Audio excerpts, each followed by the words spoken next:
ಹರಿ ಓಂ ಗುರುಭ್ಯೋ ನಮಃ. ಆತ್ಮೀಯರೆಲ್ಲರಿಗೂ ನಮಸ್ಕಾರ. ಆತ್ಮೀಯರೇ, ನಾವೀಗ ಗುರುಗ್ರಹ ಬದಲಾವಣೆ, ಗುರುಬಲ ಈ ವಿಚಾರದಲ್ಲಿ ಏನು ಪ್ರತಿಫಲಗಳು ಸಿಗತ್ತೆ ಕಟಕ ರಾಶಿಯವರಿಗೆ ಅನ್ನುವಂತಹದನ್ನು ನೋಡೋಣ. ನೋಡಿ, ಕಟಕ ರಾಶಿಯವರಿಗೆ ಗುರು ಬದಲಾಗ್ತಾ ಇರತಕ್ಕಂತಹ ವಿಚಾರದಲ್ಲಿ ಏನೆಲ್ಲ ಆಗ್ಬೋದು.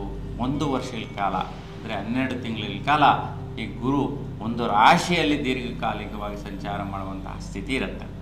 ಇದರಿಂದ ಏನು ಫಲಾಫಲಗಳಿರುತ್ತೆ ಅನ್ನುವಂತಹದ್ದು ಕಟಕ ರಾಶಿಯವರು ನೋಡಿದ್ರೆ, ನೋಡಿ, ಯಾವ ದಿನಾಂಕದಿಂದ ಯಾವ ದಿನಾಂಕದವರೆಗೂ ಬದಲಾಗ್ತಾ ಇರ್ತಕ್ಕಂತಹದ್ದು ಮತ್ತು ಯಾವೆಲ್ಲ ವಿಚಾರಗಳಲ್ಲಿ ಕಟಕ ರಾಶಿಯವರು ಅನ್ವಯಿಸುವಂತಹದ್ದಿರುತ್ತೆ, ಯಾವ ವಿಚಾರಗಳಲ್ಲಿ ವೈಪರೀತ್ಯಗಳಾಗಲಿ, ತೊಂದರೆಗಳಾಗಲಿ, ಅನುಕೂಲಗಳಾಗಲಿ ಇರುತ್ತಾ ಇರಲ್ವಾ, ಗುರುಬಲ ಪರಿಸ್ಥಿತಿ ಏನು, ಗುರುಬಲ ಇದೆಯಾ ಇಲ್ವಾ, ಇವೆಲ್ಲವೂ ಕೂಡ ನಾವು ಈಗ ತಿಳ್ಕೊಳ್ಳೋಣ. ನೋಡಿ, ಕಟಕ ರಾಶಿಯವರಿಗೆ ಸುಮಾರು 1 ವರ್ಷಗಳಿಂದ ಅಂದರೆ ವೃಷಭ ರಾಶಿಯಲ್ಲಿ ಸಂಚಾರ ಮಾಡಿದಾಗ ಗುರುಬಲ ಪರಿಪೂರ್ಣವಾಗಿ ಇತ್ತು.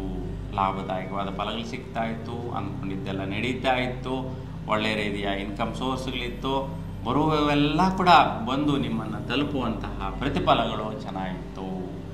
ಈಗ 2025 ಮೇ 14ನೇ ತಾರೀಕಿಂದ 2026 ಜೂನ್ 1ನೇ ತಾರೀಕುವರೆಗೂ ಗುರು ನಿಮ್ಮ ರಾಶಿಯಿಂದ ಬೇಯಿಸ್ತಾನ ಅಂದರೆ ಮಿಥುನ ರಾಶಿಯಲ್ಲಿ ಸಂಚಾರ ಮಾಡ್ತಾನೆ. ಹಾಗಾಗಿ 12ನೇ ಸ್ಥಾನದಲ್ಲಿರುವಂತಹ ಗುರುವಿನ ಫಲ ನಿಮಗೆ ವ್ಯಯಭಾಗ ಅಂದರೆ ಗುರುಬಲ ಇರೋದಿಲ್ಲ.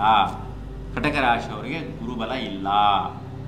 ಆದ್ದರಿಂದ ಏನು ಫಲ ಅಂತ ನೋಡಿದ್ರೆ, ಯಾವ್ಯಾವ ವಿಷಯಗಳಲ್ಲಿ ವೈಪರೀತ್ಯಗಳು ಬರುತ್ತೆ ಏನು ಅಂತ ನೋಡಿದ್ರೆ, ಮುಖ್ಯವಾಗಿ ಸುಖ ನೆಮ್ಮದಿ ಇರೋದಿಲ್ಲ, ಮಾನಸಿಕವಾಗಿ ವೈಪರೀತ್ಯಗಳು, ಖರ್ಚುಗಳು ಯಾವಾಗ ಜಾಸ್ತಿ ಆಗೋಗ್ಬಿಡ್ತದೋ, ಅನವಶ್ಯಕವಾಗಿ ಯಾವುದ್ಯಾವುದೋ ಸಾಲಗಳು ಬಂತು, ಕಮಿಟ್ಮೆಂಟ್ ಬಂತು, ವೇಗಳು ಬಂತು, ಯಾವುದ್ಯಾವುದಕ್ಕೂ ದುಡ್ಡು ಕಾಸು ನೀವು ಅವನಿಸ್ಬೇಕಾಗಿತ್ತು, ಇವೆಲ್ಲದಕ್ಕೂ ನೀವು ಯಾವಾಗ ಇನ್ವಾಲ್ವ್ಮೆಂಟ್ ಕೊಡ್ತೀರಾ ಆವಾಗ ಮಾನಸಿಕವಾಗಿ ವ್ಯತ್ಯಯಗಳು ಉಂಟಾಗುತ್ತೆ, ಸುಖ ನೆಮ್ಮದಿ ವಿಚಾರದಲ್ಲಿ ವೈಪರೀತ್ಯಗಳಾಗತ್ತೆ.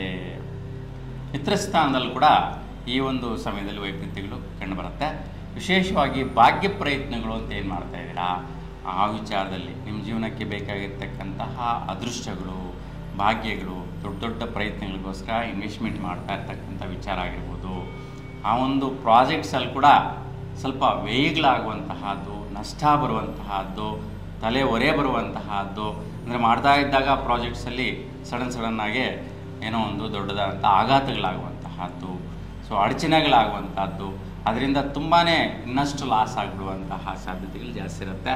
ಮತ್ತು ಆರೋಗ್ಯ ವಿಚಾರವಾಗಿಯೂ ಸಹ ಸ್ವಲ್ಪ ತಲೆ ಭಾರ, ಹೊರೆ, ಸೊ ಮಾನಸಿಕವಾಗಿ ಒತ್ತಡ, ಪ್ರೆಷರು, ಸೊ ಈ ಒಂದು ಬುದ್ಧಿಗೆ ಸಮಸ್ಯೆಂತೆ, ಸೊ ಮಾನಸಿಕವಾಗಿ ಅಂದರೆ ಮನೋಸ್ಥಿತಿನೇ ಸರಿ ಇರೋದಿಲ್ಲ ಅನ್ನುವಂತಹ ಸ್ಥಿತಿಯಲ್ಲಿ ವೈಪರೀತ್ಯಗಳು ಕಾಡುವಂತಹ ಸಾಧ್ಯತೆ ಭಾಳಷ್ಟು ಜಾಸ್ತಿ ಇರುತ್ತೆ ಈ ಒಂದು ದಿನಾಂಕಗಳಲ್ಲಿ.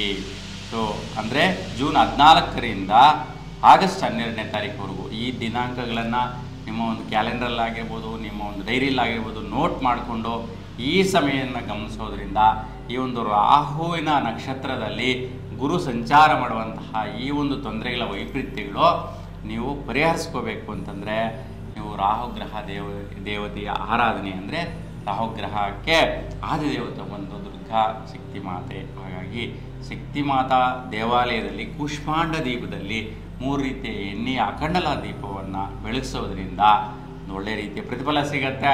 ಮತ್ತು ಗೋವುಗಳಿಗೆ ಈ ಒಂದು ಬೂದಿ ಕುಂಬಳಕಾಯಿಯನ್ನು ಬೆಲ್ಲದ ಜೊತೆ ಮಿಶ್ರಣ ಮಾಡಿ ಕೊಡೋದ್ರಿಂದ ಈ ಒಂದು ವೈಪರೀತ್ಯಗಳು ಈ ಸಮಯದಲ್ಲಿ ಬರುವುದಿಲ್ಲ ಕಟಕ ರಾಶಿಯವರಿಗೆ. ಇನ್ನು ಈ ಒಂದು ಗುರುಗ್ರಹವು ಪುನರ್ವಸು ನಕ್ಷತ್ರ ಪ್ರವೇಶ ಮಾಡ್ತಾನೆ. ಅಂದರೆ ಆಗಸ್ಟ್ 12ರ ನಂತರ ಆದಿತ್ಯ ನಕ್ಷತ್ರ ಬಿಟ್ಟು ಪುನರ್ವಸು ನಕ್ಷತ್ರ ಪ್ರವೇಶ ಮಾಡಿ ಪುನರ್ವಸು ನಕ್ಷತ್ರದಲ್ಲಿ ಒಳ್ಳೆ ರೀತಿಯ ಪ್ರತಿಫಲಗಳನ್ನ ಪಡೆಯುವಂತಹದ್ದು ಚೇಂಜಸ್ ಆಗಿಬಿಡುತ್ತೆ. ಏನೆಲ್ಲ ಅಂತಂದರೆ ನೋಡಿ, ಸ್ನೇಹಿತರಿಂದ ವೈಪರೀತ್ಯಗಳು ಅಂತ ಹೇಳಿದ ಅವರು ರಿಸಲ್ಟು, ಸುಖ ನೆಮ್ಮದಿ ಸಿಗುತ್ತೆ, ಮತ್ತು ಆರೋಗ್ಯ ವೈಪರೀತ್ಯ ಇರ್ತಾ ಇತ್ತು ಅದು ನಿವಾರಣೆ ಆಗುತ್ತೆ. ಮತ್ತು ವಿಶೇಷವಾಗಿ ದೊಡ್ಡ ದೊಡ್ಡ ಪ್ರಾಜೆಕ್ಟ್ಸು ತೊಂದರೆಗಳಾಗಲೇ ಸಿಕ್ಕಾಕ್ಕೊಂತೀರಿ ಅಂತೇಳಿ ಹೇಳ್ತಾ ಇದ್ದೆ, ಅವೆಲ್ಲವೂ ಕೂಡ ಮತ್ತೆ ಒಳ್ಳೆ ರೀತಿಯ ಅನುಕೂಲ ಸ್ಥಿತಿಗೆ ಸರಿ ಹೋಗುವಂತಹ ಸ್ಥಿತಿ ಬಂದ್ಬಿಡುತ್ತೆ. ಹಾಗಾಗಿ ಪುನರ್ವಸು ನಕ್ಷತ್ರ, ಗುರು ನಕ್ಷತ್ರ ಗುರು ನಕ್ಷತ್ರದಲ್ಲಿ ಗುರುಗ್ರಹನೇ ಸಂಚಾರ ಮಿಥುನ ರಾಶಿಯಲ್ಲಿ ಮಾಡ್ತಾ ಇದ್ದಾಗ ಒಳ್ಳೆಯ ರೀತಿಯ ಯೋಗ ಫಲಪ್ರಾಪ್ತಿಗಳು ದೊಡ್ಡ ಸ್ಥಿತಿಯಲ್ಲಿ ಆಗುತ್ತೆ. ಖರ್ಚು ಮಾಡುವಂತಹದ್ದು ಕೂಡ ಉಳಿತಾಗುವಂತಹದ್ದು ಸಿಗುತ್ತೆ. ಈ ಒಂದು ಪುನರಸ್ಸು ನಕ್ಷತ್ರ 4ನೇ ಪಾದಕ್ಕೆ ಅಂದರೆ ಕಟಕ ರಾಶಿಗೆ ಪ್ರವೇಶ ಮಾಡ್ತಾನೆ ಅಕ್ಟೋಬರ್ 18ನೇ ತಾರೀಕಿಗೆ. ಅಕ್ಟೋಬರ್ 18ರಿಂದ ಕಟಕ ರಾಶಿಯಲ್ಲಿ ಪ್ರವೇಶ ಮಾಡ್ತಾನೆ. ಅಂದರೆ ನಿಮ್ಮ ರಾಶಿಗೆ ಬರ್ತಾನೆ, ನಿಮ್ಮ ಮನೆಗೆ ಬರ್ತಾನೆ. ಹಾಗಾಗಿ ಆವಾಗ ಸ್ವಲ್ಪ ಸ್ಥಿರತೆ ದೃಢತೆ ಉಂಟಾಗತ್ತೆ. ಅಲ್ಲಿವರೆಗೂ ಅನವಶ್ಯಕ ಖರ್ಚುಗಳು ವೇಗಳು ಅಂತಂದರೆ ಸ್ವಲ್ಪ ತತ್ತರಿಸಿ ಹೋಗಿರ್ತೀರ, ಏನಪ್ಪ ಇಷ್ಟೊಂದು ಖರ್ಚುಗಳ, ಇಷ್ಟೊಂದು ಲಾಸ, ಇಷ್ಟೊಂದು ವ್ಯಯನ ಅಂತ. ಆದರೆ ಸ್ವಲ್ಪ ಸ್ಥಿರತೆಯನ್ನು ಕಾಪಾಡಿಕೊಳ್ಳುವಂತಹದ್ದು ನೀವು ಅಕ್ಟೋಬರ್ 18ರ ನಂತರ ಪ್ರಾರಂಭ ಆಗುತ್ತೆ. ಸೊ ಆ ನಂತರ ಡಿಸೆಂಬರ್ 5ನೇ ತಾರೀಕುವರೆಗೂ ಈ ಒಂದು ಪುನರ್ವಸು ನಕ್ಷತ್ರದಲ್ಲೇ ಸಂಚಾರದಲ್ಲಿ ಕಟಕ ರಾಶಿಯಲ್ಲಿ ಉಚ್ಚ ಸ್ಥಿತಿಯಲ್ಲಿ ಉಚ್ಚ ಸ್ಥಾನದಲ್ಲಿದ್ದಂತಹ ಗುರು ಒಳ್ಳೆಯ ರೀತಿಯ ಪ್ರತಿಫಲಗಳು ಈ ಸಮಯದಲ್ಲಿ ಸಿಗುತ್ತೆ. ಆನಂತರ ವಕ್ರಸ್ಥಿತಿಯಲ್ಲಿ ಡಿಸೆಂಬರ್ 5ರಿಂದ 2026 ಜೂನ್ 1ನೇ ತಾರೀಕುವರೆಗೂ ಕೂಡ ಮಿಥುನ ರಾಶಿನಲ್ಲೇ ಮತ್ತೆ ಸಂಚಾರ ಮಾಡುವಂತಹದ್ದು ಇರುತ್ತೆ. ಸೊ ಹಾಗಾಗಿ ಒಟ್ಟಾರೆಯಾಗಿ ಆ ಒಂದು ಮಿಥುನ ರಾಶಿಯಲ್ಲಿ ಇರುವಂತಹ ಗುರುವಿನ ಫಲ, ಗುರುಬಲ ಇಲ್ಲದೇ ಇದ್ದರೂ ಕೂಡ ಆಗುವಂತಹ ವ್ಯತ್ಯಯ ವೈಪರೀತ್ಯಗಳು, ಯಾವ ದಿನಾಂಕಕ್ಕೆ ಹೆಚ್ಚು ಕಮ್ಮಿಗಳು ಯಾವ ರೀತಿ ಇರುತ್ತೆ, ಯಾವ ವಿಷಯಗಳಿರುತ್ತೆ ಅನ್ನುವಂತಹದ್ದನ್ನು ತಿಳ್ಕೊಳ್ಳುವಂತಹದ್ದು ನಾವು ನೋಡಿದ್ವಿ.